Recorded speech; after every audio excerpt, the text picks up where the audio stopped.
Assalamualaikum warahmatullahi wabarakatuh. Welcome back with me at Ngoceh. Oke teman-teman sekalian, pada kesempatan kali ini kita sudah kedatangan orang-orang hebat, yaitu salah satu tokoh dari beberapa organisasi yang berada di kampus UTM. Nah, dan pada kesempatan kali ini kita bakal sharing bersama mereka yang pastinya ini penuh dengan inspiratif yang perlu kita simak bersama-sama.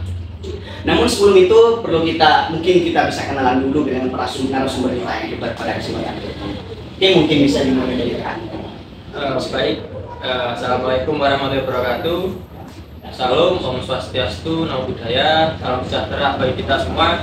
Perkenalkan, saya Muhammad Azharuddin dari Gerakan Mahasiswa Nasional Indonesia (GMNI). Baik, Assalamualaikum warahmatullahi wabarakatuh. Perkenalkan, saya Nahidatul Afifah dari Himpunan Mahasiswa Islam atau HMI. Assalamualaikum warahmatullahi wabarakatuh. Perkenalkan, nama saya Muhammad Umar dari Pergerakan Mahasiswa Islam Indonesia atau yang kita kenal atau kita singkat dengan PMI. Terima kasih. Baik, terima kasih sekali. Nah, kita sudah mengetahui nama mereka dan juga kita mungkin bisa mengenal mereka lebih banyak. Nah, ini Kak berbicara terkait dengan organisasi nih. Organisasi sendiri itu kan pra kemerdekaan sendiri kan sudah ada. Di sana ada organisasi namanya Budi Utomo. Budi Utomo itu kan didirikan pada tahun 1905. Nah, sebenarnya apa sih itu organisasi dan urgensinya bagi kita sebagai pemuda itu apa? Mungkin bisa dari siapa lagi? Jawabnya. Dari kakak. Dari saya. Ya, apa organisasi terus urgensinya untuk mahasiswa itu seperti apa? Baik ya, kalau kita berbicara organisasi ya, secara umum mungkin bisa kita pahami lah bahwasanya organisasi ini adalah sebuah wadah di mana di dalamnya itu terdapat beberapa anggota. Jadi organisasi itu bisa dianggap sebagai organisasi jika di dalamnya terdapat beberapa anggota, di mana dalam sebuah organisasi itu juga terdapat sebuah tujuan. Nah, orang-orang di dalam organisasi ini tadi bekerja sama untuk mewujudkan tujuan dari organisasi. Seperti itu organisasi menurut saya. Ya. Dan untuk urgensinya bagi kita sebagai pelajar itu kan juga untuk Budi Utomo itu kan memang juga mewadahi pelajar. Gitu. Urgensinya nih pada zaman sekarang apakah emang organisasi itu masih relevan kita gitu. Sedangkan kalau kita melihat pada kontribusi konkret dari adanya Budi Utomo itu kan untuk adanya pendidikan dan sebagainya untuk perjuangan kemerdekaan Indonesia. Nah, setelah pasca kemerdekaan itu apakah masih relevan organisasi dan apa sebenarnya urgensinya bagi kita? Kalau kita masih kita memahami juga, menurut saya sangat relevan. Saat kita berbicara Budi Utomo itu kan berarti kita berbicara tentang perjuangan bangsa. Jadi seperti halnya Budi Utomo, mungkin jika saya berbicara tentang GMNI gitu kan, di GMNI juga sama. GMNI adalah organisasi yang bersifat mendidik lahir bangsa. Kalau di GMNI kita punya tujuan gitu kan untuk mewujudkan sosialisme Indonesia. Nah, organisasi ini penting gitu sebagai alat perjuangan ideologis untuk mewujudkan hal tersebut. Kalau dari perspektif GMNI, Jadi emang latar belakang berdirinya di GMNI itu ya untuk menunjukkan sosialisme, terus itu sebagai ideologi ya untuk mempertahankan kebangsaan. Nah, mungkin untuk kakaknya apa sih sebenarnya organisasi menurut kakak terus apa urgensinya? Ya, bagi saya organisasi secara general atau umum itu hampir mirip seperti yang disampaikan kakaknya tadi. Sebenarnya sama, itu merupakan suatu wadah yang beranggotakan 2 orang atau lebih, yang dimana anggotanya itu memiliki tujuan yang sama. Sedangkan di HMI sendiri itu merupakan organisasi yang terhimpun dari mahasiswa-mahasiswa yang beragama Islam. Jadi apapun golongannya, latar belakangnya, selagi dia Islam, oke, silakan ketemu, nggak masalah. Dan kita juga memiliki tujuan yang sama. Dan di awal terbentuknya atau berdirinya HMI itu tujuan awalnya kita adalah untuk mempertahankan NKRI ya, dan meningkatkan derajat rakyat Indonesia, karena pada saat itu rakyat Indonesia kan masih di ambang penjajahan, meskipun sudah merdeka tapi mereka masih dijajah seperti itu kan. Kemudian yang terakhir untuk agama Islam, membangkitkan agama Islam lagi, dimana pada saat itu kan mulai banyak isu-isu dan bahkan untuk saat ini menurut saya itu juga masih relevan. Kenapa? Karena saat ini seperti yang kita tahu, agama Islam di Indonesia itu mulai miris. Kenapa saya bisa bilang miris? Karena banyak sekali orang yang beragama Islam tapi dia tidak bisa mengaji. Dia tidak bisa, ya kalau untuk sholat itu memang masing-masing individu. Bahkan di sisi lain, ya kita tahu kita notabene sebagai orang Islam dan kita juga memiliki kepercayaan, yaitu petunjuknya kita adalah Al-Quran dan Hadis. Secara nggak langsung kita harus bisa ngaji kan, seperti itu. Nah, relevannya kenapa? Karena dengan adanya HMI ini kita memiliki kegiatan-kegiatan yang bisa meningkatkan agama Islam itu sendiri. Salah satunya dengan pelatihan atau mengaji bersama, rutinan seperti itu. Ya berarti kalau saya lihat sebagian besar emang latar belakang berdirinya HMI itu sama ya juga dengan Iya. Tapi yang menjadi pembeda itu adalah lebih fokus terhadap internalisasi nilai-nilai Islam di tengah zaman yang mendeklarasi nilai-nilai Islam gitu. Berarti memang HMI itu kalau ini misalnya ada orang yang non muslim mau masuk HMI, apa itu tidak melanggar apapun peraturan yang ada di HMI gitu? Tentu melanggar. Oleh sebab itu karena ketika kamu ingin masuk HMI, jadi kamu harus Islam. Kalau semisal bukan atau non Islam kan bisa masuk ke HMI, bisa masuk ke yang lainnya juga seperti itu. Kan kita tujuannya sama, tetap mempertahankan negara Indonesia. Karena pada saat itu kan juga banyak sekali permasalahan-permasalahan ya di negara. Ya, mungkin untuk kakaknya sendiri ya, tentang organisasi terus urgensinya dan relevansinya pada zaman sekarang. Ya baik ya. Sebenarnya sudah disebutkan secara kompleks dari Bung dan Dinda. Kalau sebutannya ada. Kalau adik itu Dinda, kalau mungkin Mbak itu Ayunda. Oh Ayunda, saya nyebut Ayunda aja. Karena kita sangkatan soalnya. Ya, biar tidak tegang lah situasi pada siang hari ini. Jadi sama semua sebenarnya, semua organisasi itu ya ada dua orang atau lebih wadah sekumpulan orang yang kemudian tujuan sama. Cuma di sini saya coba merangkum dari beberapa literatur itu bahwa organisasi ini merupakan wadah atau perkumpulan orang yang terstruktur dan saling mempengaruhi satu sama lain untuk kemudian tujuan di organisasi atau di wadah ini tercapai. Bukan hanya kemudian orang yang hanya sekedar berkumpul. Kalau orang yang hanya sekedar berkumpul kan tanpa terstruktur, itu seperti di pasar. Ya, seperti di pasar kan tidak jelas, meskipun mereka kumpul tidak terarah, tidak terstruktur, gimana kemudian gerakannya, pembagian bidang-bidangnya. Maka di organisasi ini merupakan perkumpulan seseorang atau dua atau bahkan tiga dan seterusnya. Tapi di sini terstruktur, ada strukturnya, ada pembagian tugasnya, ada pembagian penanggung jawabnya, ada produk hukumnya yang kemudian harus kita taati. Kalau berbicara tujuan dari organisasi, saya rasa semua organisasi memiliki tujuan yang baik ya. Entah itu dari GMSI, dari HMI, dari PMI. PMI juga tujuan atau lahirnya berdirinya PMI itu untuk menjawab pada situasi calon politik pada tahun 1950 pada saat itu, sehingga prosesnya cukup panjang, juga internalisasi yang pada saat itu teman-teman PKPT IPNO pada saat itu merasa tidak mampu nih mewadahi aspirasi mahasiswa Nahdien pada saat itu, sehingga pada akhirnya ada muncul di beberapa daerah itu yang menggaungkan agar kemudian ada ikatan mahasiswa Nahdlatul Ulama, hingga pada akhirnya 1990 dari 13 muassis PMI untuk kumpul di Surabaya pada akhirnya mendirikan PMI. Ya, itu salah satu kemudian jawaban atau tujuan dari kenapa PMI ini dilahirkan. Kalau kemudian berbicara relevansi atau urgensi organisasi hari ini, itu sangat penting bagi saya. Atau bahkan bagi HMI sangat penting juga, sangat penting. Karena kenapa? Tadi hostnya sempat menyinggung persoalan pra kemerdekaan terkait Budi Utomo yang lahir kurang sekitar 1908 kalau nggak salah. Nanti bisa dikoreksi.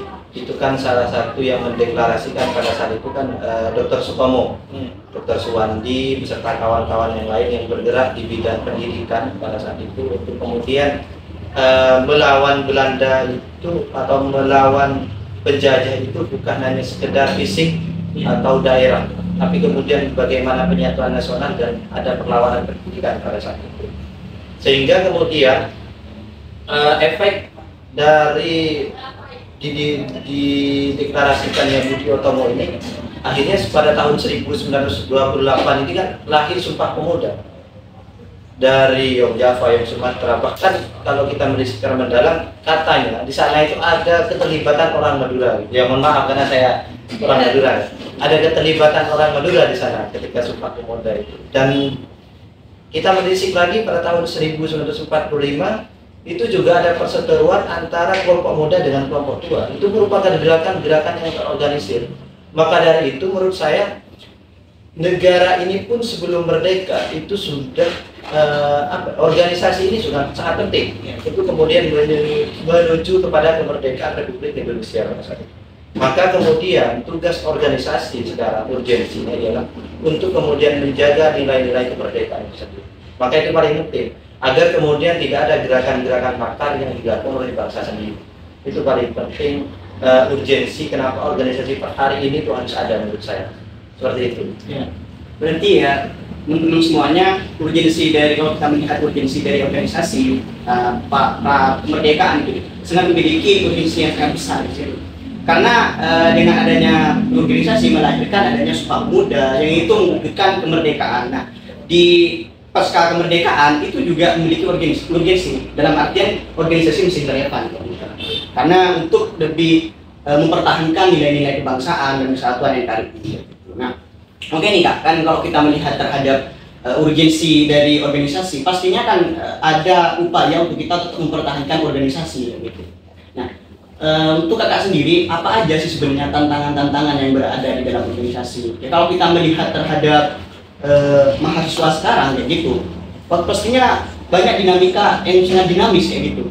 Apalagi sekarang didukung oleh program-program yang dari MBKM dan lain sebagainya. Hal itu yang mungkin membuat para mahasiswa sekarang itu tidak minat dengan organisasi. Mungkin itu Kakak sendiri, pemesanan seperti apa dalam misalnya? Mungkin silakan. Dari saya. Ya. Jadi kalau kita melihat mahasiswa pada saat ini ya, mungkin salah satu alasan mereka kuliah yang pertama itu ya untuk lulus.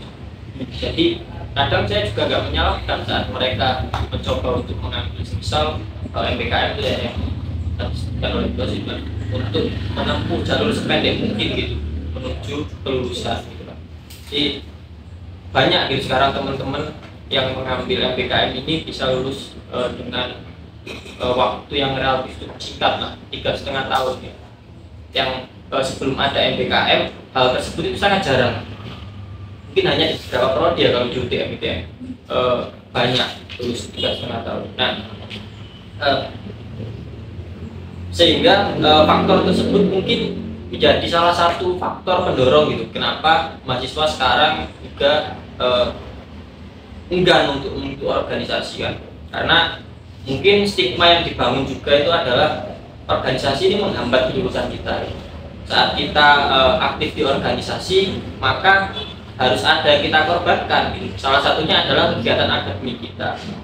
Padahal kan, menurut saya pribadi, apa yang saya dapatkan di organisasi ini malah lebih dari apa yang saya dapatkan di kelas. Ngomong keilmuan, lebih banyak di organisasi gitu. Nah, namun stigma atau narasi yang dibangun oleh mungkin dari senior atau sebagainya ya, yang dibangun adalah bahwasanya organisasi ini memperlambat kita untuk menuju kelulusan. Nah, apalagi kalau kita berbicara tentang organisasi mahasiswa ekstra gitu. Nah, ini banyak stigma-stigma itu. Apalagi ada mungkin kelompok-kelompok yang mungkin mengatakan atau melabeli dirinya sebagai anti ormek gitu. Itu kan pasti banyak propaganda yang disampaikan kepada teman-teman mahasiswa.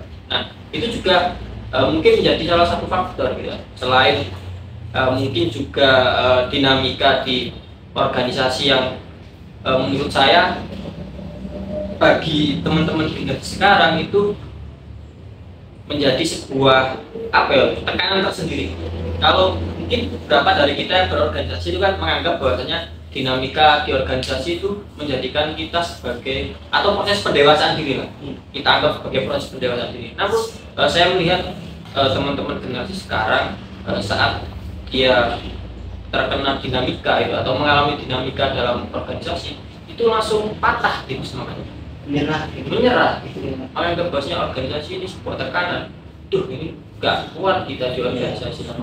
Pada akhirnya yang milih untuk keluar atau tidak aktif gitu kan. Mungkin sebagian orang malah lebih suka menghabiskan waktunya di warung kopi dengan bermain game gitu kan, teriak-teriakan, daripada semisal kita di warung kopi diskusi gitu kan, hal yang sifatnya kalau di game ini kan biasanya kita diskusinya ya agak-agak berat gitu karena membahas terkait ideologi ya. Mungkin hal tersebut juga yang mengakibatkan mahasiswa sekarang enggan untuk berpikir yang sifatnya itu berat gitu, lebih suka hal yang sifatnya itu mungkin praktis. Seperti itu. Ya, jadi teman-teman ya memang tantangannya itu sangat berat sekali karena memang itu muncul dari stigma negatif para mahasiswa sekarang, yaitu yang notabene mereka itu tidak mau berproses itu. Ketika ada tantangan sedikit, dinamika gitu, dia langsung keluar gitu. Padahal memang proses itu tidak terlepas dari hal yang seperti itu. Mungkin dari kakaknya gitu, tantangan. Hampir sama sih seperti yang disampaikan oleh Ustaz.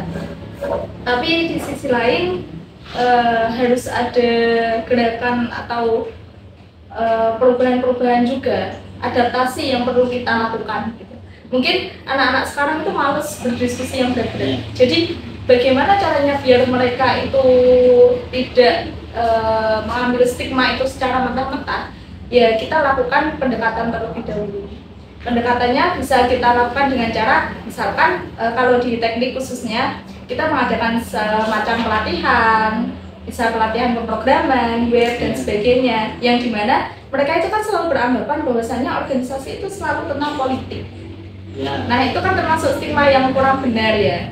Nah jadi adanya pelatihan-pelatihan itu kan juga membuka pikiran mereka bahwasanya kita di sini juga nggak cuma fokus untuk kegiatan atau politik, tapi kita juga akademik. Dimana seperti tujuan HMI sendiri itu kan terbinanya insan akademik. Itu akademik kan yang pertama. Berarti dimana kita harus mengutamakan pendidikan kita juga.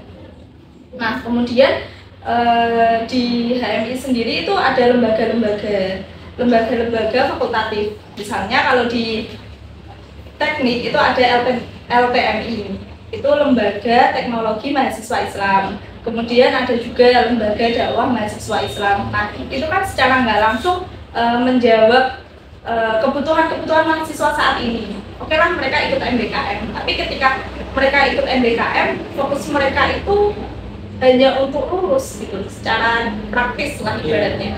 Tapi mereka kurang prosesnya, sehingga ketika mereka terjun ke masyarakat atau bahkan ke pekerjaan, mereka itu nggak tahu. Mereka kuliah di sini, tapi pengen kerja ke sini kan itu sangat menyimpang. Karena kenyataannya dunia kerja yang sekarang itu mencari yang searah, dimana kalau semisal kuliahnya di sini, berarti misalkan di bidang sistem informasi atau teknik informatika, nah itu nanti dia kerjanya peluangnya itu kan lebih banyak di analisis, pemetaan data dan sebagainya. Nah orang-orang dunia pekerjaan yang sekarang kan seperti itu. Nah ketika kita berpikiran untuk lulus praktis, yang penting lulus, nah nanti kan kita sendiri yang bingung ketika kita sudah lulus dari kuliah, apa yang akan kita berikan seperti itu. Dan salah satunya juga ketika kita terjun ke masyarakat, kita nggak tahu kita akan menghadapi orang yang seperti apa. kan ada banyak tipe orang di dunia masyarakat, di mahasiswa aja banyak, apalagi di masyarakat kan. Jadi kita tuh pasti akan bingung bagaimana cara menghadapinya. Ketika kita mendapatkan masalah seperti ini, kita harus bagaimana? Nah, di sini tuh kan sebenarnya ada semua di organisasi. Kita tuh sebenarnya kalau di organisasi dibenturkan dengan banyak masalah, itu akan kita mulai dewasa, kita mulai berpikir kritis, iya, dan siap ketika kita terjun ke masyarakat itu tadi. Ketika kita cuma jadi kupu-kupu mahasiswa yang kuliah pulang, apa yang kita dapatkan? Karena itu juga kurang.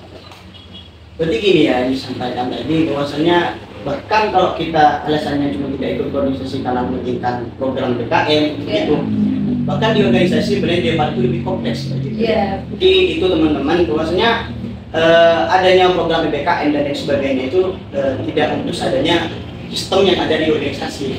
Bahkan yang didapat itu lebih dari apa yang ada di BKM. Mungkin kakaknya. Kalau melihat tantangan hari ini ya cukup berat sebenarnya di seorang organisatoris. Kenapa? Yang pertama sekarang kan kita terkenal dengan generasi milenial, atau bahkan disebut generasi Z.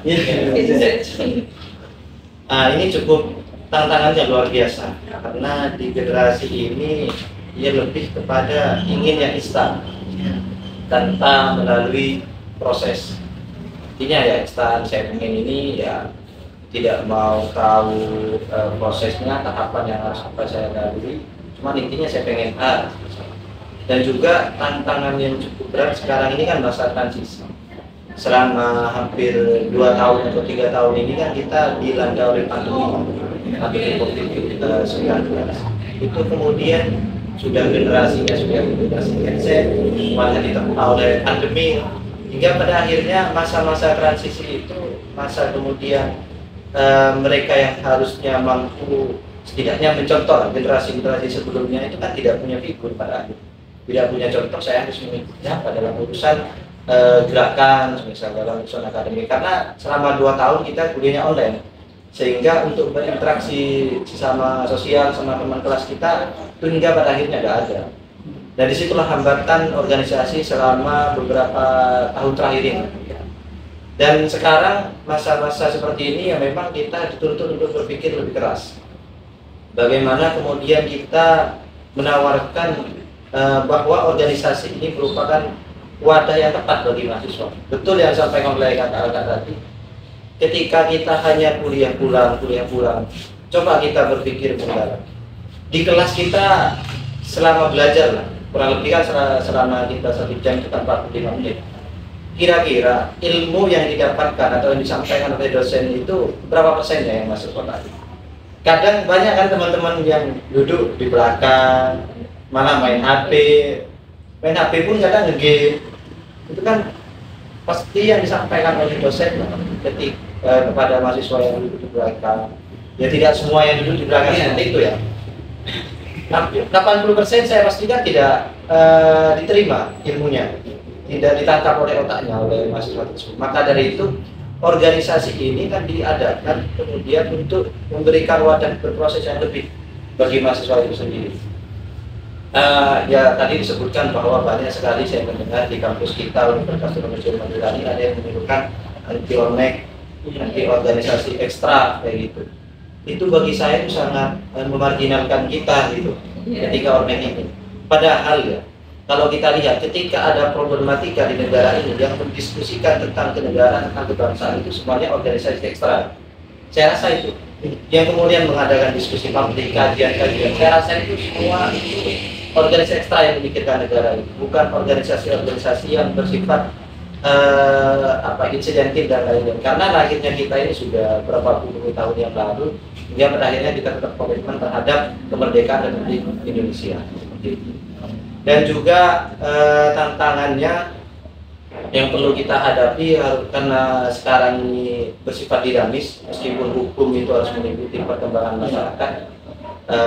Kalau bahasa ilmiahnya ini societas divius, di mana ada masyarakat di situ ada hukum. Jadi hukum ini harus mengikuti perkembangan masyarakat, karena masyarakat ini sangat dinamis. Begitu pula di organisasi dalam konsep kaderisasi atau pengkaderan. kita itu memang harus tahu betul situasi dan kondisi yang ada hari ini. Seperti itu. Misal kita mau nggak mau tuntut agar kemudian dia ingin berorganisasi dan ingin berproses. Kadang-kala kita harus mengikuti dunianya orang ini tersebut.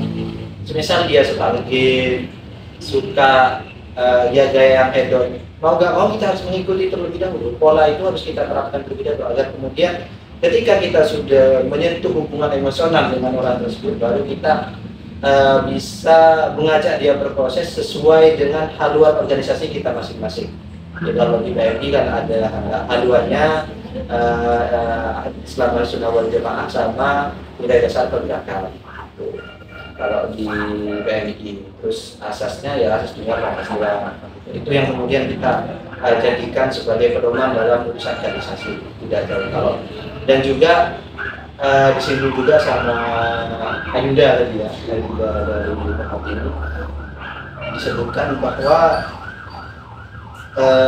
apa namanya itu di organisasi ini harus dinamis dan ada ilmu fakultatifnya, bukan hanya sekedar penawaran politik dan sosial.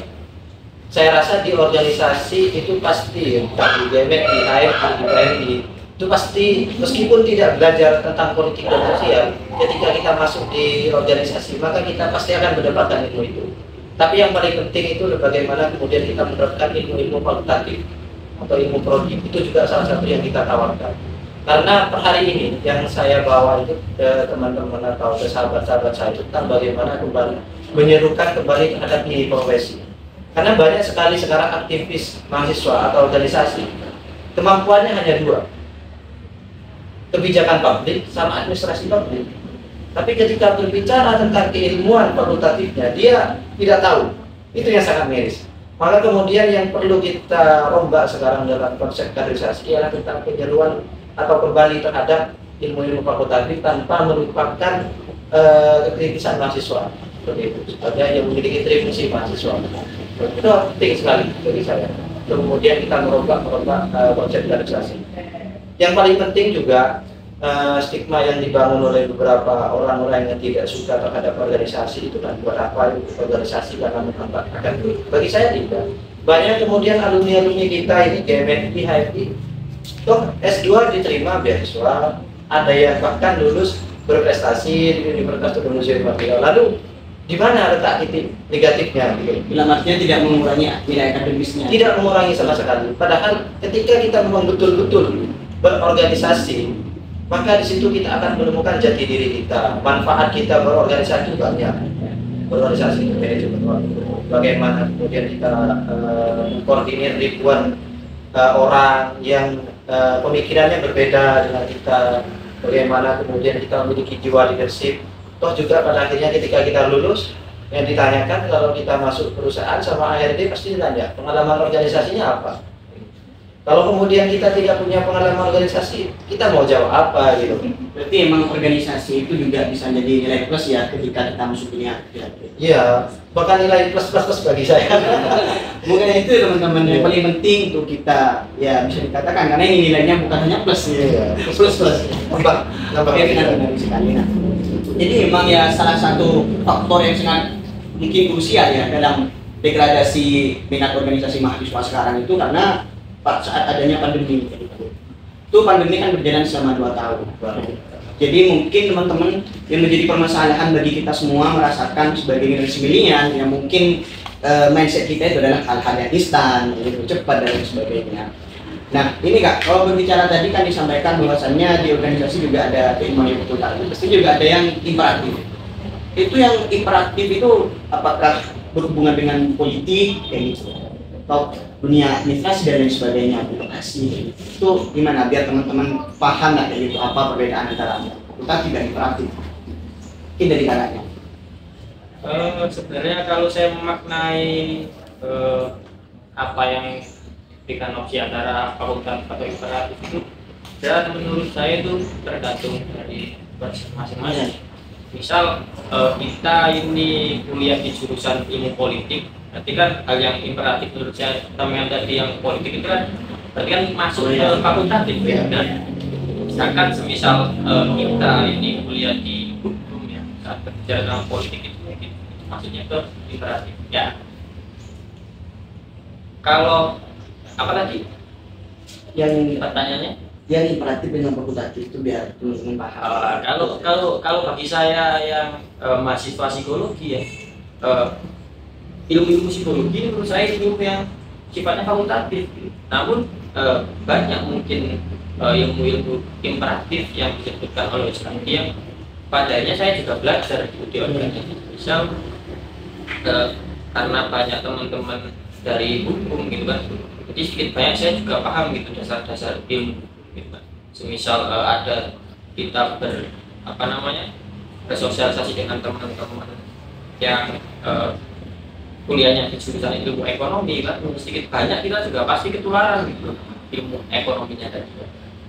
Hal tersebut bisa kita peroleh saat kita itu mengikuti organisasi gitu. Karena ya bayangkan lagi kita jadi mahasiswa nggak berorganisasi, maka sewajarnya maka teman-teman kita itu pasti nggak jauh gitu dari teman-teman kita di kelas teknologi gitu kan. Saat kita coba masuk ke organisasi, apalagi yang sifatnya itu lebih luas atau universal gitu kan, maka di dalam organisasi tadi kita akan bertemu gitu dengan banyak orang-orang yang secara basic keilmuan atau background keilmuannya itu berbeda dengan kita, dan basic keilmuan mereka itu tadi yang mungkin menurut saya itu bisa dikategorikan sebagai ilmu yang imperatif seperti apa yang dikatakan oleh Ustaz. Mungkin seperti itu. Ya, jadi itu teman-teman untuk sebenarnya tidak ada patokan ya dalam organisasi itu imperatif atau fakultatif. Semua tergantung pada personal kita. Gitu. Ketika kita latar belakang kita berasal dari fakultas hukum, maka bisa dikatakan ketika kita belajar politik dan lain sebagainya berhubungan dengan aturan, itu mungkin itu bersifat imperatif. Mungkin tadi juga sempat menyinggung terkait bahwasannya organisasi itu adalah sebagai tempat juga lingkungan produktif ya, kayak gitu. Jadi itu teman-teman, di organisasi itu juga sebenarnya kita dapat menemukan sebenarnya dari berbagai latar belakang yang berbeda kayak gitu, sehingga menimbulkan sharing yang pastinya itu produktif dan menambah hasanah keilmuan kita. Namun itu yang menarik dari organisasi. Nah, untuk mbaknya mungkin apakah beda gitu di dalam HM? Ya kurang lebih sama. Kalau misal kita berbicara tentang keilmuan di luar dari kebutuhan fakultas kita, tapi di sisi lain kita juga kalau ber-HMI, di HMI khususnya saya tuh mengenal yang namanya sejarah, dimana kita tidak hanya membahas tentang sejarah kemerdekaan Indonesia ataupun sejarah Islam, tapi kita juga mengenal yang namanya sejarah Nusantara. Kemudian kita juga ada yang namanya nilai dasar perjuangan. Nah, di situ kita belajar tentang Islam, tentang nilai ketuhanan, hablum minallah hablum minannas. Lalu kita juga mengenal dengan keilmuan politik juga di dalam lingkup organisasi. Kemudian kita juga membahas tentang strategi perpolitikan. Nah, di situ kan sebenarnya kalau di teknik khususnya itu kan tidak ada sama sekali. Nah, dari situ kita belajar di organisasi ini. Tapi kalau untuk yang ekonomi dan sebagainya itu kita ya kalau kita di organisasi kita pasti punya banyak relasi. Nah, dari situ ilmu-ilmu dari fakultas lainnya yang kita dapatkan seperti itu. Ya. Jadi emang Pak di HMI sendiri itu yang paling ditekan adalah mengetahui sejarah, terus ya lebih menginternalisasi nilai-nilai keislaman.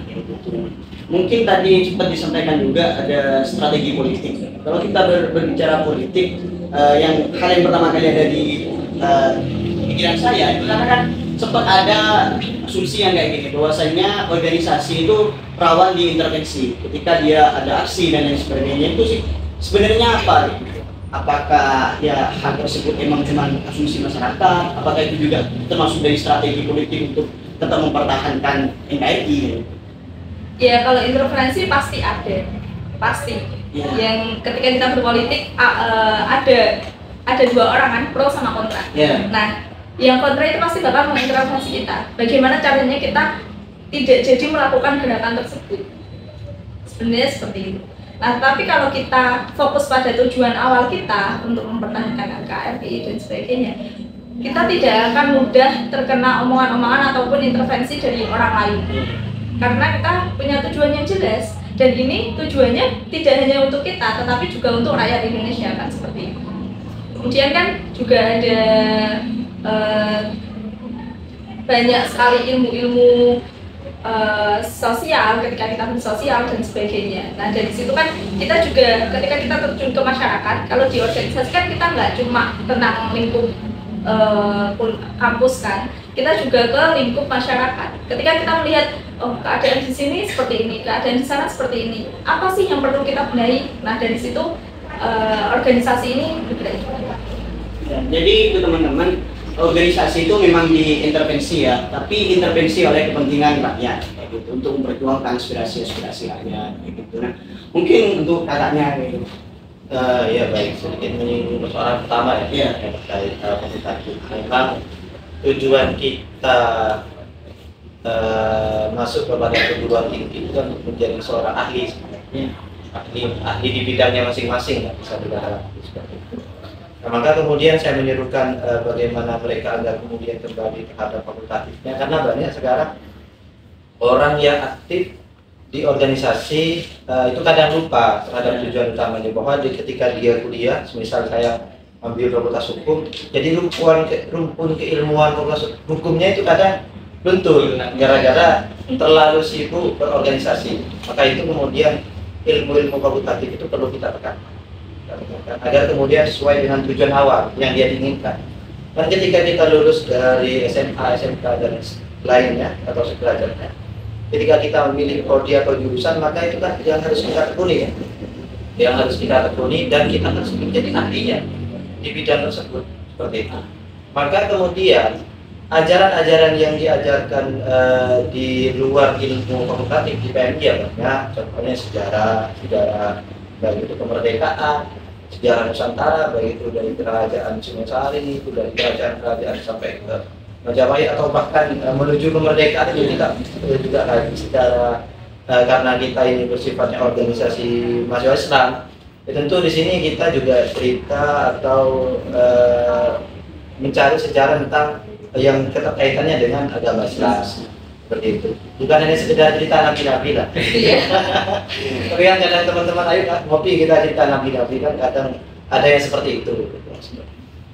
Akhirnya juga kita juga di sini belajar tentang ilmu pemikiran, baik pemikiran kiri, tengah, kanan dan lain-lain. Itu juga kita ajarkan agar kemudian ilmu yang kita dapatkan itu seimbang antara pemikiran kanan dan kiri, itu seimbang antara kemudian ilmu fakultatifnya dengan ilmu-ilmu sosial, ilmu-ilmu politik, itu biar kemudian kita imbang. Jadi ketika kita keluar dari kampus, kita mendapatkan banyak ketika berorganisasi, ilmu politik, ilmu sosial, bahkan kalau aktivis ini kan hebatnya semuanya itu diamati. Menurut saya, semuanya itu diamati, entah itu yang bukan jurusannya, kadang-kadang itu kita diskusikan. Yang kadang itu di luar nalar berpikir mahasiswa yang lain, kadang-kadang mahasiswa organisasi ini mampu mendiskusikan itu dan mampu mengkaji, itulah hebatnya mahasiswa organisasi. Ya pada akhirnya ketika mereka keluar tidak kaget dari kampus, mereka sudah terbiasa dibenturkan sana sini. Tapi bagi saya itu organisasi yang tuntas ya, bukan hanya organisasi yang kemudian dibenturkan dengan masalah dari luar, dari organisasi, bukan seperti itu. Tapi yang betul-betul mahasiswa organisasi yang prosesnya tuntas, entah itu proses kaderisasi atau proses selama dia berorganisasi, dibenturkan kanan kiri itu tuntas. Ya kalau yang dibenturkan lalu meninggalkan organisasi, bagi saya itu ilmunya kurang, dan kemudian ketika kita terjun di masyarakat, saya rasa juga kurang.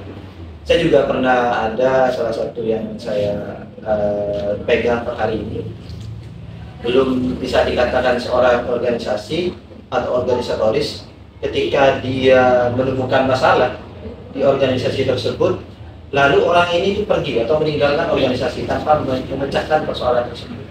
Tapi bisa dikatakan seorang organisatoris sejati itu kan apabila dia menemukan persoalan atau dinamika di organisasi tersebut dan mampu memecahkan atau bahkan menemukan solusi di masalah tersebut, itu bisa dikatakan seorang organisatoris sejati.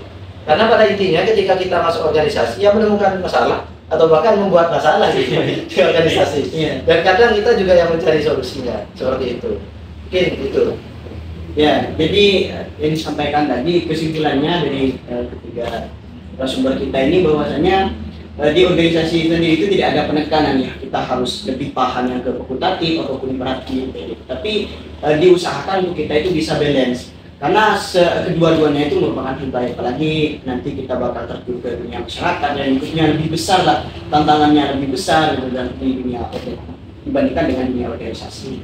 Nah, kalau bicara organisasi lagi nih kak, kalau menurut kakak kan sempat kemarin terjadi masalah ya di UB kalau nggak salah, di mana saya nggak paham karena saya bukan latar belakang seorang organisasi kayak gitu. Karena ada salah satu golongan kayak gitu yang sangat benci lah terkait organisasi kemahasiswaan kayak gitu. Itu kalau menurut kakak gimana? Sedangkan kalau kita melihat terkait dari urgensinya, terus fungsinya, pengawalan masyarakat itu kan merupakan hal yang harus bagi kita seorang mahasiswa. Itu kalau menurut kakaknya gimana? Kalau melihat realitas tersebut ya, adanya golongan yang membenci organisasi dalam sedikit ormek ya. Iya. Ya, mungkin nggak hanya di UB gitu kan. Kalau kita amati di UTM pun juga ada yang patahnya melabeli mereka sebagai golongan yang katanya putih atau anti ormek gitu. Menurut saya ya biasa aja gitu loh menyikapi orang-orang seperti mereka itu, karena itu sebuah hal yang wajar gitu saat ada kelompok yang membenci atau kontra dengan suatu organisasi atau kelompok itu. Namun yang perlu kita tekankan bersama ya, bahwasanya kontribusi mereka itu sebenarnya apa gitu. Kontribusi mereka sebenarnya apa gitu kan, seperti apa yang disampaikan oleh sahabat Umar tadi itu kan, bahwasanya ya kita teman-teman yang ada di Ormek ini masih mending gitu, karena sedikit banyak kita itu membahas tentang negara ya, atau memikirkan tentang bangsa, Bikin anak konkret. atau minimal kita memikirkan orang-orang di sekitar kita, masyarakat di sekitar kita, bagaimana permasalahannya, dan kita analisa bersama dan coba kita pecahkan solusinya. Nah, sementara coba kalau kita lihat teman-teman yang mengatakan ini ya, golongan-golongan tertentu mengatakan sebagai anti ormek itu, kontribusi mereka untuk masyarakat itu apa? Itu perlu kita pertanyakan gitu. Jangan hanya menyebarkan isu-isu terkait kita gitu, bahwasanya ormek ini politik gitu, ormek ini rawan kepentingan ya semuanya juga ada kepentingan. Cuma kepentingan kita seidealis mungkin coba kita jaga gitu, bahwasanya kita mengawal kepentingan rakyat di sini. Nah, teman-teman yang kontra dengan kita itu gerakannya apa gitu kira-kira? Mereka mampu menyelesaikan masalah di masyarakat ini apa gitu? Terus mereka memikirkan nggak? Atau jangan-jangan mereka kontra dengan kita, tapi keseharian mereka itu di warung kopi main game gitu, sibuk mencaci tapi nggak ada solusi juga gitu. Mungkin seperti itu ya kalau untuk menyikapi teman-teman yang seperti itu. Berarti sebenarnya menjadi permasalahan bukan dari kita ya, berarti karena kita emang sejak dari dulu kita bicara tentang organisasi memiliki kontribusi nyata lah untuk bangsa itu. Bahkan mereka cuma mempermasalahkan kita membuat dulu gitu. Mungkin dari mbaknya.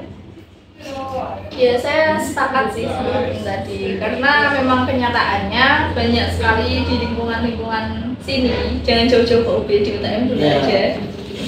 Itu banyak sekali orang-orang anti organisasi atau AO lah. Nah, di situ bahkan ada UKM-UKM yang dikuasai oleh mereka, di mana orang-orang yang punya bendera atau orang-orang yang ikut ormek itu tidak boleh ikut. Bahkan meskipun di ADART-nya mereka itu tidak tertera ataupun tidak ada syarat-syarat khusus bahwasanya ikut UKM ini tidak boleh ormek dan sebagainya, ketika kita terjun langsung, dan saya sudah membuktikan karena saya pernah iseng lah ingin tahu sih seperti apa di dalam UKM ini. Ketika saya sudah masuk, ternyata semua kegiatannya, pelatihannya, tugas-tugasnya itu selesai semua. Tetapi ketika akan ada pelantikan pengurus, bukan pengurus, anggota, itu tiba-tiba nggak lulus, kan itu sebuah kejanggalan tersendiri. Nah, ketika saya bertanya, ternyata dari pihak panitia pun itu nggak bisa menjawab, karena memang alasan mereka adalah kita punya bendera atau kita punya organisasi dan kita selalu dianggap punya kepentingan gitu. Padahal di sisi lain kepentingan kita apa gitu? Ketika kita di dalam kampus loh, apa yang akan kita lakukan? Kan paling juga cuma belajar, mengerjakan tugas seperti itu kan. Tapi ketika kita terjun ke masyarakat kan itu bukti nyata kontribusi kita. Nah, sedangkan mereka yang cuma berhimpun di UKM, bukan menyudutkan atau menyalahkan ya, maksud saya orang-orang yang memiliki, yang katanya netral, anti ormek dan sebagainya, justru mereka yang tidak memiliki kontribusi itu tadi. Mereka cuma bilang jangan ikut ormek nanti kayak gini. Nah, secara nggak langsung kan mereka juga punya kepentingan di situ. Mereka pengen menguasai apa yang ada di dalam kampus dengan mengatasnamakan ormek itu jelek, ormek itu politik dan sebagainya. Tapi ketika diterjun ke masyarakat, apa yang sudah mereka berikan? Kan itu sebenarnya. Dan kita pun tidak mempermasalahkan itu, karena setiap ada orang yang suka sama kita, pasti ada orang yang nggak suka.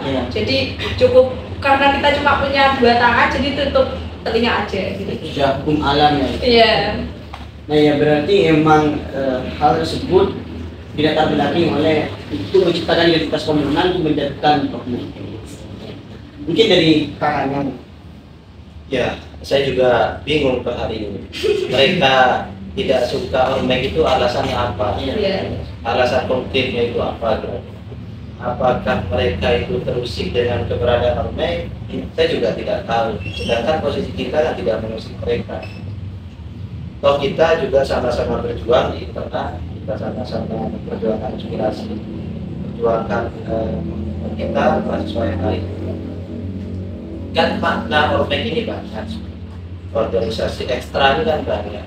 Ya organisasi di daerah itu kan juga masuk organisasi ekstra. Tapi kalau di kampus kita ini kan ormek itu ya kalau nggak PMI, HMI, ya GMI, IMM, anti itulah.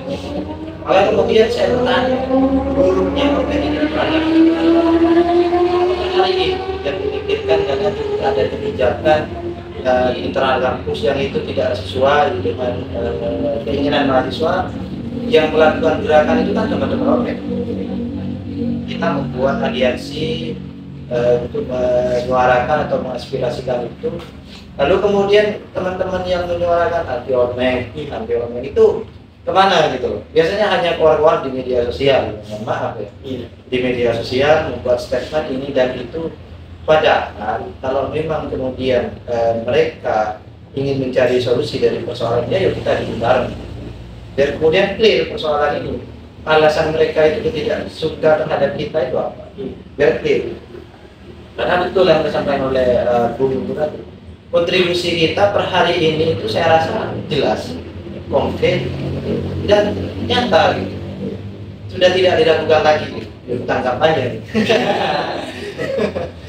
Iya kan, kita di luar kampus kita tetap memperjuangkan aspirasi masyarakat. Ketika ada kebijakan, entah itu pendidikan, dunia pertanian, yang lain yang terkaitannya dengan masyarakat, selalu kita perjuangkan. Kita demo, demo itu kan solusi terakhir sebenarnya. Ketika aspirasi kita baik-baik tidak diterima oleh para pemerintah itu. Tapi kemudian demo itu solusi terakhir, lalu kemudian kita menyuarakan itu secara bersama-sama. Kalau kemudian demo itu dicap buruk, gimana letak buruknya? Apakah demo kita harus menggunakan etika dan tata krama sopan santun? Assalamualaikum. Tidak mungkin dong ya, karena kita sudah menyampaikan aspirasi secara administrasi, secara baik-baik kita kadang ingin menemui pun tidak ditemui. Kadang-kadang kita harus turun jalan agar kemudian aspirasi ini didengarkan oleh mereka begitu. Dan kemudian ketika ada kebijakan di internal kampus yang melakukan gerakan juga tidak jauh berbeda. Pastinya kalau tidak PMI, HMI, GMI organisasi bukannya kita kalau internal kampus kadang-kadang kita sering bergejolak dari ketiga organisasi ini, tapi faktanya ketika kita ada kebijakan dari negara, ada kebijakan dari kampus yang kemudian itu dirasa mengurangi atau bahkan menyakiti hati masyarakat atau mahasiswa, maka kita bisa bergabung atau berkoalisi menyuarakan. Kan banyak organisasi yang kita kenal dengan Cipayung, itu kan perkumpulan organisasi kita yang menjadi satu.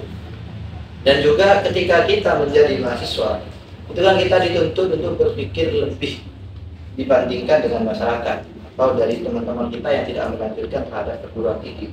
Maka itu kemudian yang kita diberikan waktu lebih dan berpikir lebih, inilah yang harus kita gunakan agar kemudian kita membantu teman-teman kita, membantu masyarakat yang kemudian itu disakiti oleh para pimpinan atau disakiti oleh para pemangku kebijakan.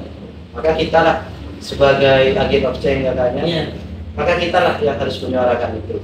Dan itu semuanya tercover oleh organisasi ekstra, bukan organisasi intra. Dalam tanda kutip intra itu anti ormek. Ya, saya tidak menyebutkan intra itu BEM, DPM atau UKM yang memang sering mengaspirasikan, ya, bukan. Tapi kan ada yang mengatakan kami ini intra dan kami anti ormek, itu dalam tanda kutip. Dan juga saya juga merupakan salah satu korban yang gagal berorganisasi di intra gara-gara saya berorganisasi ekstra. Saya juga bingung, sama kayak banyak tadi, saya bingung salahnya saya itu di mana. Padahal UKM itu dibentuk untuk kemudian menambah wawasan dan keilmuan yang ada di sesuai dengan skill, sesuai dengan minat bakat kita. Kan itu tujuan UKM didirikan. Masih ada kemudian orang-orang yang tidak bertanggung jawab. Masih ada kemudian orang-orang yang tidak bertanggung jawab, yang tidak meloloskan ya mohon maaf kader-kader kita lah. Gitu. Berarti bisa dikatakan bahwasanya organisasi eksternal ini juga bisa sebagai media untuk kita bisa lebih mudah mengimplementasikan fungsi mahasiswa. Itu sebenarnya tidak ada bedanya ya mungkin kalau melihat dari implikasi terhadap masyarakat, baik itu organisasi internal itu dalam tanda kutip yang tadi kayak gitu, BEM, terus DPM dan sebagainya. Nah, ini enggak berbicara organisasi untuk kakak sendiri nih, apa sih yang motivasi kakak pertama kali untuk bisa membulatkan tekad untuk terjun ke dunia organisasi kayak gitu? Kalau apa yang membulatkan tekad sebenarnya saya itu mengalir di awalnya. Saya berorganisasi, kalau mau personal ya berorganisasi pun sebelum di perguruan tinggi saya juga mengikuti yang di awal sebelum saya di perguruan tinggi pun saya juga merasakan gitu perbedaan sebelum saya mengikuti organisasi dan sesudahnya gitu. Jadi ada perubahan karakter yang cukup signifikan dalam diri saya setelah saya mengikuti organisasi di perguruan tinggi. Ini kan lebih banyak lagi pilihan organisasinya kan. Jadi padanya saya pun memutuskan bergabung ke salah satu organisasi kan. Kebetulan saat ini ya saya bergabung dengan BMND gitu kan. Banyak motivasi sebenarnya, cuman hal yang lebih mendasar ya keinginan untuk belajar lebih, untuk mendapatkan sesuatu yang lebih itu dari perguruan tinggi. Jadi banyak hal yang bisa kita eksplor melalui organisasi kita. Mungkin secara mendasar seperti itu. Memang terjun di dalam organisasi untuk mengembangkan diri.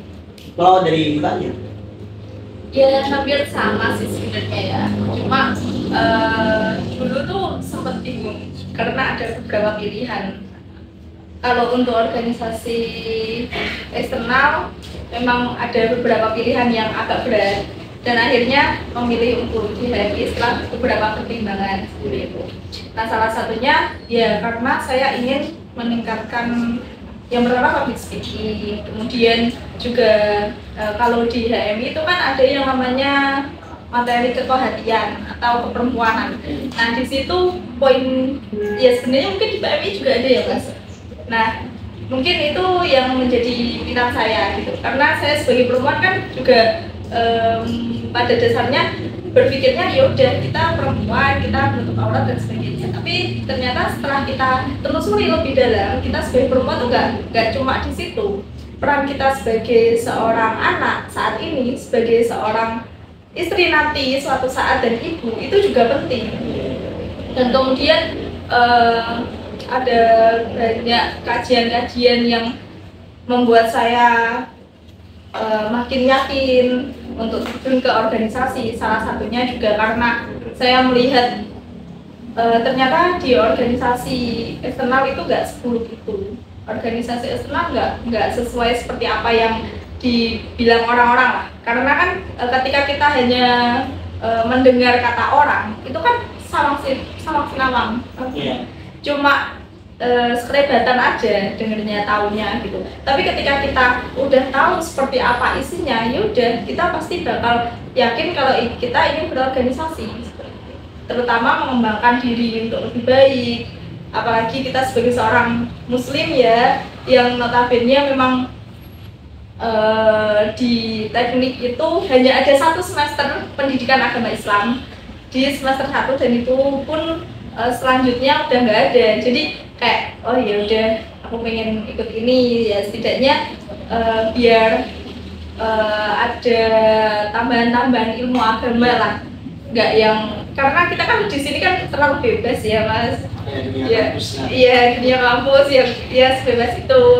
Makanya dulu kan jarang sekali ada anak teknik itu yang di asrama, dan saya memilih asrama ya salah satunya karena itu, untuk menjaga diri, untuk lebih baik lah, setidaknya tahu batasan-batasan. Berarti emang pas mau masuk ke organisasi sempat dilema ya, karena banyak pilihan. Tapi kalau saya dengar dari alasan Mbaknya tadi mau masuk organisasi, berarti emang lebih ke visioner kayak gitu, menyiapkan bagaimana sudah apa sih sebenarnya tugas dari seorang perempuan, karena yang perempuan itu tidak hanya ya menjadi istri, masih banyak ya tugas.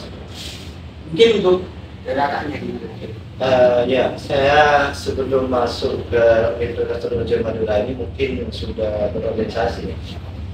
Ya, OSIS salah satunya itu kan juga organisasi di waktu saya di SMK dulu.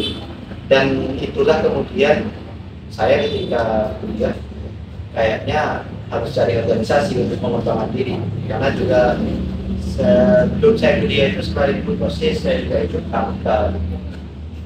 Jadi pada akhirnya saya ketika kuliah ini, sebelum saya masuk ke pergerakan mahasiswa Islam Indonesia atau PMI ini, betul saya cari tahu dulu di UTMI ini ada organisasi apa saja. Ya dijelaskan semuanya. Saya cari salah satu senior yang kemudian menjelaskan keberadaan organisasi di Universitas Indonesia Madura. Jadi disebutkan ada PMI, ada AFG, GMN, IFM, dan yang lain-lain disebutkan semuanya. Tapi kayaknya yang sesuai dengan karakter saya ya, mungkin saya karena orang Madura ya. Karakter saya orang Madura dan kemudian Bangkalan juga, akhirnya entah kenapa kayaknya saya cocok di PMI. Di frekuensi yang sama ya. Kayaknya latar belakang dari desa kan juga orang desa. Latar belakang PMI ini hampir sama dengan kehidupan saya sehari-hari waktu dulu masuk. Ya, pada akhirnya saya memantapkan diri 100% untuk ikut gerakan mahasiswa Islam Indonesia. Ya, salah satu alasannya untuk mengembangkan diri agar kemudian tidak hanya menjadi mahasiswa yang kuliah pulang tanpa mengetahui persoalan yang ada di kampus, tanpa mengetahui persoalan yang ada di negara kita. Kalau di organisasi pasti tahu informasi problematika kampus apa, problematika negara hari ini apa, itu pasti tahu kalau ada organisasi.